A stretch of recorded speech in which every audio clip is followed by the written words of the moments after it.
you're going to lose about 33% of all the money you make in your lifetime. This is part 3 of personal taxes for Canadians in BC. In the previous videos, I shared with you that the average Canadian will pay almost 33% of all the money they earned in taxes.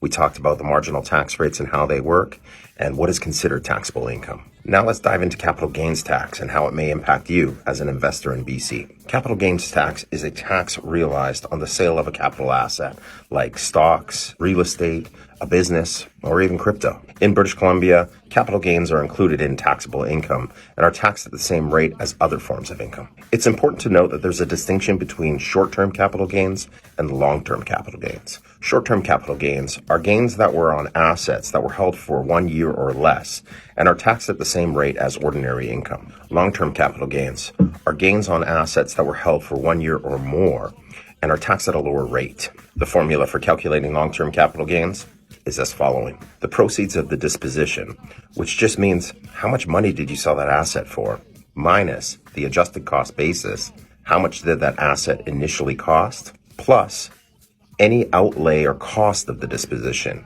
which means did you have to pay commissions to sell it, or were there any other costs in the process of selling that asset? Your total long-term capital gains is then divided in half and multiplied by your marginal tax rate.